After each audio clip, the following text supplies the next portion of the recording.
Então, a minha história ela começa lá em 1º de maio, na verdade, na Fazenda Ouro Fino. E eu trabalhei na roça. Então, puxei enxada, colhi café, fiz de tudo, não é? Caramba! E estudei nesse período. Então, a minha história com a educação ela é muito forte por causa disso. Entendi. Pelo vínculo e a luta para estudar. E eu cheguei à Universidade Estadual de Londrina puxando enxada.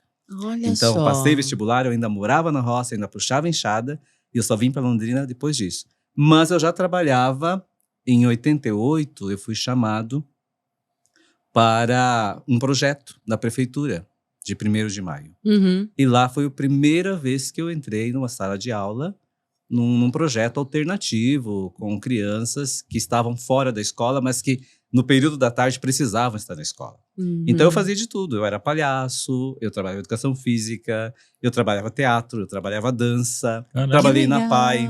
Então nesse período eu fiz muita coisa. E ali foi brotando o professor. Foi brotando o professor, né? Formado pela enxada. Que interessante, muito legal isso. Mas quando você trabalhava na roça, você já vislumbrava essa vida da educação ou você achava que você ia ter aquela vida para sempre?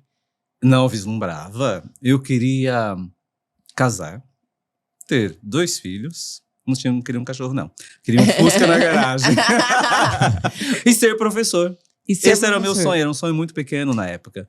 Eu vejo assim, eu tinha meus 12, 13 anos nessa época, né? E você já pensava em ser professor de história? A história veio depois. Eu encontrei um professor pelo qual me apaixonei, assim, porque na minha época não tinha história, né, gente? Eu sou fruto da ditadura. Exato. 1970 eu nasci. Então eu peguei toda a escola. Nós tínhamos Organização Social e Política do Brasil. Nossa Senhora. Isso era uma matéria. Tinha aquela de cívica também, como é que era? Educação Moral e Cívica. Educação Moral e Cívica. Não podia ter história. Aí eu fui ter história no 3º ano do ensino médio. Puta. Entendeu? Só. E aí esse professor, o Miguel, ele era aquele professor que subia na mesa, que brincava com os alunos. Falei, eu quero ser professor desse jeito. E aí fui. Aí passei no vestibular na UEL e fui fazer história. Passou no primeiro vestibular? Passei no primeiro vestibular. Que legal, cara. Que raiva. E você Saindo da roça. Eu acho que foi uma vitória muito grande. E você fez os 4 anos trabalhando na roça? Não. Aí eu vim para Londrina nesse período. Uhum. Quando eu passei no vestibular, eu vim para Londrina. Eu fiz 4 anos e meio de história. Porque foi a última turma de seriado. Aí depois entrou anual. Aí a minha turma, como a gente entrou no meio do ano, nós fizemos 4 anos e meio. A única turma da UEL que fez 4 anos e meio de história. Entendi. Fizemos história. Legal. E aí, quando você terminou, você falou, eu vou ser professor, vou começar a dar aula. Como que foi? E aí teve uma guinada na vida, né? Porque no último ano de história, a minha experiência religiosa falou muito mais forte. Aí eu fui pro seminário. Caramba! E aí você foi pro seminário durante a graduação? Foi roçar no seminário. Foi no último ano, tava no estágio. E aí eu tive aquela iluminação, que eu acredito muito nisso. Aquele chamado que foi muito intenso. Mas ele estava vindo antes. Eu briguei com Deus 2 anos. Tá? Durante a faculdade ou antes? Durante a faculdade. Durante a faculdade. Eu briguei com Deus por 2 anos e não. Eu tenho meus planos. Que história é essa de querer mudar agora a minha história? Né? Olha de onde eu estava e onde eu estou. Então, o que eu almejei para mim está aqui. E aí veio uma outra história de dar a sua vida, de evangelizar, de sair do Brasil, ir para a África. Falei, gente, essas coisas piraram a minha cabeça na época. Do nada. Fiquei 2 anos brigando com Deus. Falei, não quero, não é meu projeto, isso é teu.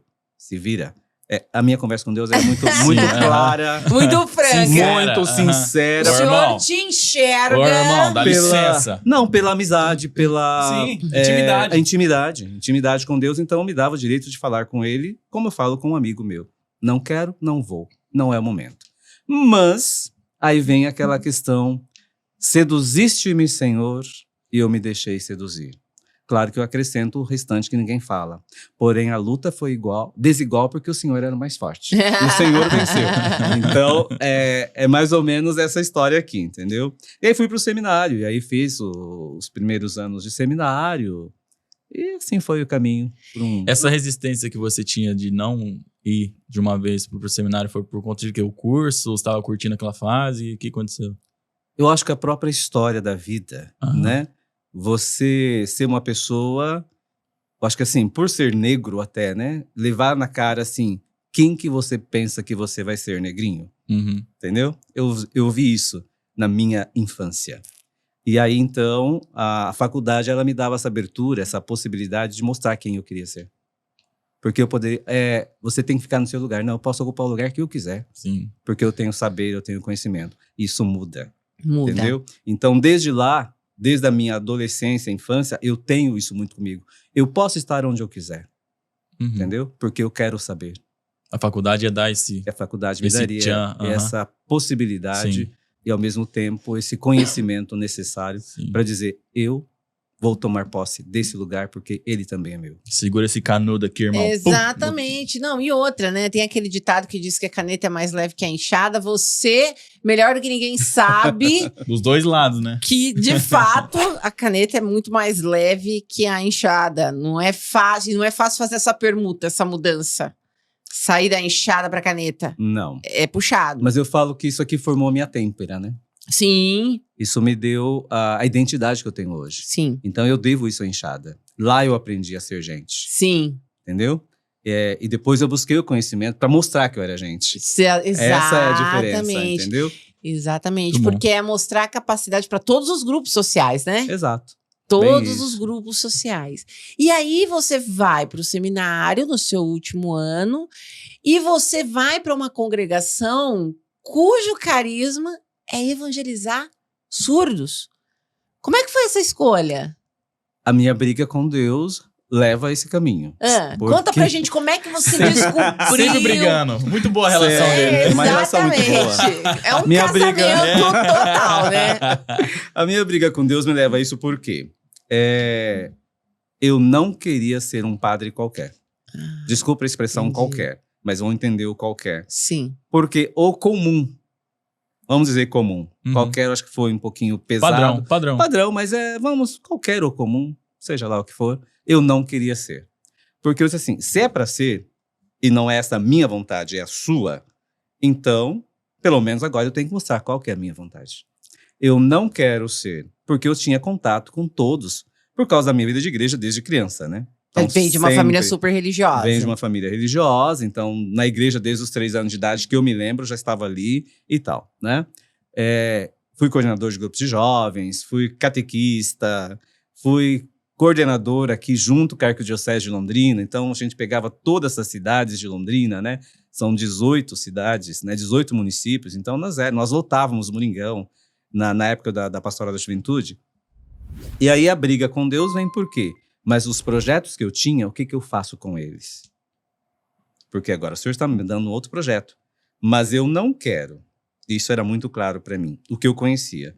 Eu não quero ser xaveriano, que é uma ordem. Uhum. Eu não quero ser do PIME, que é uma outra ordem. Eu não quero ser palotino, que é uma outra ordem.